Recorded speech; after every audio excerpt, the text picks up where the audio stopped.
Бүгінгі біздің тақырыбымыз электролиз Фарадей заңдары. Сабақтың мақсаты сұйықтардағы электр тогын, электролиз заңын түсіндіру және электролиздің қолдануына мысалдар келтіру. Электр сөзіне ассоциация жасайтын болсақ, электр тогы негізгі әсерінен байқалады. Электр тогы өткізгіштер, диэлектриктер және жартылай өткізгіштер болып үшке бөлінеді. Электр тогының пайда болу шарттары. Зарядталған бөлшектердің реттелген қозғалысын электр тогы деп атаймыз. Металдарда электр тогын еркін электрондар тасымалдайды. Электр тогының үш түрлі әсері болады: жылулық, магниттік, химиялық.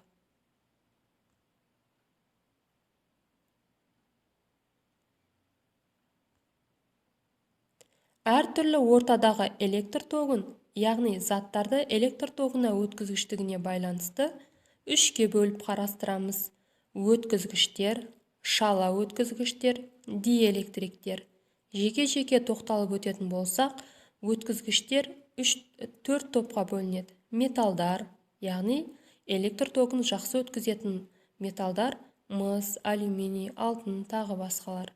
Электролиттер, бұл бүгінгі біздің өтетін сабағымыз. Үшінші, газ, электр тогын өткізгіштер, яғни газ разрядтары. Төртінші, вакуум, вакуумдағы электр тогын қарастыратын боламыз. Ал енді шала өткізгіштерге келетін болсақ, олар өзара екіге бөлінеді: меншікті өткізгіш, қоспалы өткізгіш.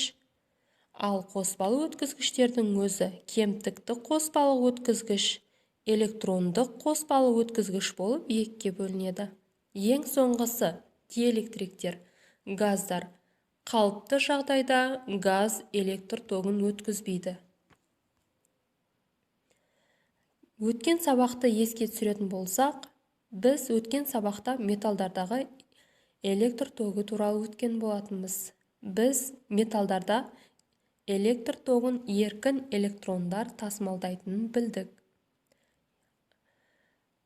Металдардағы электр тогы дегеніміз еркін электрондардың реттелген қозғалысын айтады екенбіз.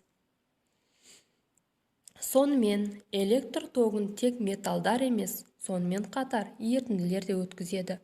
Суда еритін заттар, негіз, тұз, қышқыл электр тогын өткізеді және оларды электролиттер деп атайды. Электролиттерде диссоцияланған су жатады. Өткізгіштерге электролиттердің ерітінділері жатады және балқымалары жатады. Судың полярлық молекулаларының электр өрісінің ықпалымен электролиттерді еріткенде олардың молекулалары иондарға ыдырайды. Осы процесті электролиттік диссоциация деп атаймыз. Электролиттік диссоциация дәрежесі, яғни еритін заттың ионға ыдырайтын молекулаларының үлесі температураға, ерітінділердің концентрациясына және еріткіш диэлектрик өтімділігіне тәуелді. Температура жоғарылағанда диссоциация дәрежесі артады. Демек, оң және теріс зарядталған иондардың концентрациясы да артады. Таңбалары әр түрлі иондар кездесіп қалған жағдайда бірігіп бейтарап молекула құрауы рекомбинация құбылысы деп аталады. Тұрақты шарттарда ерітінділерде динамикалық тепе-теңдік орнайды, яғни 1 секундта ыдыраған молекула саны мен сондай уақытта қайта бейтарап молекула болып біріккен иондар параларының саны теңгеріледі. Электролиттердің судағы ерітінділерінде немесе балқымаларында заряд тасушылар оң және теріс зарядталған иондар болып табылады. Егер ыдыстағы электролит ерітіндісі электр тізбегіне қосылған болса, онда теріс оң электрод анодқа, ал оң иондар теріс электрод катодқа қарай қозғала бастайды. Нәтижесінде электр тогы пайда болады. Электролиттердің судағы ерітінділерінде немесе балқымаларындағы заряд тасушылар иондар болғандықтан мұндай өткізгішті иондық өткізгіш деп атайды. Сұйықтардағы электрондық өткізгіштер де болуы мүмкін. Мысалы, электрондық өткізгіштік сұйықтық металдарда болады. Иондық өткізгіштерде токтың өтуі зат тасымалдауымен байланысты. Электродтарда электролиттердің құрамына кіретін зат бөлінеді. Анодта теріс зарядталған иондар өздерінің артық иондарын береді. Химияда бұл тотығу реакциясы деп аталады.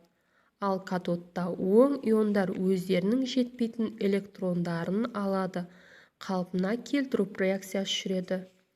Тотығу қалпына келтіру реакциясымен байланысты электрондтарда зат бөліну процесі электролиз деп аталады. Электролиттік диссоциация туралы Сванте Аренус 1887 жылы өз тәжірибелерінде анықтаған. Қайталап айтамын, электролиттік диссоциация электролиттердің суда еріген кезде немесе балқығанда анондар мен катиондарға ыдырау процесін айтады екенбіз. 1834 жылы ағылшын ғалымы Майкл Фарадей электролизді зерттеп, оның заңдылықтарын ашты. Электролиз кезінде электродта бөлінген заттың массасы электролит арқылы өткен зарядтың мәніне тура пропорционал болады. К заттың электрохимиялық эквиваленті. Фарадейдің бірінші заңы Т уақыт бойы электр тогы өткенде электродта бөлінетін заттың массасы ток күшімен уақытқа пропорционал болады.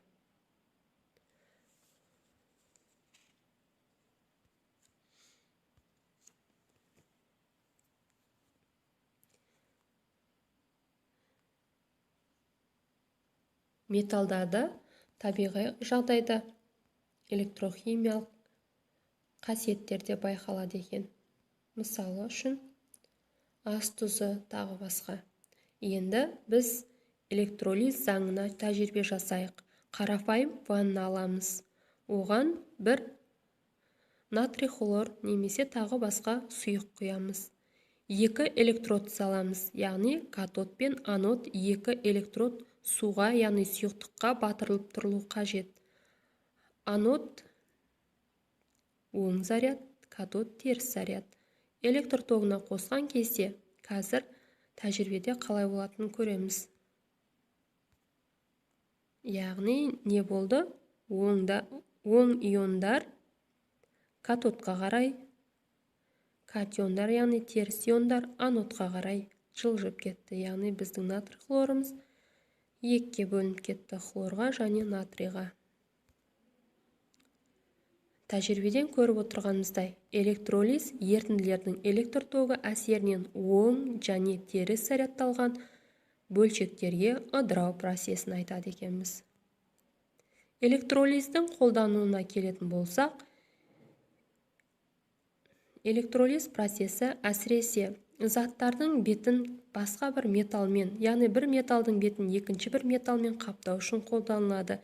Қазіргі кезде бижутерияларды, яғни алтын жаратылған заттар деп аталатын алтын бұйымдардың көшірмесін жасау үшін көбірек қолданылады. Тағы басқа таза су жасау үшін. Одан кейін көшірме бір металдың бетіндегі кедір бұдырларын көшірме жасау үшін де қолданылады екен. Сонымен жеңіл металдарды алу үшін галваностегия, галванопластика, металлургия саласында электролиз заңы көптеп қолданылады екен. Назар қойып тыңдағандарыңыз үшін рахмет.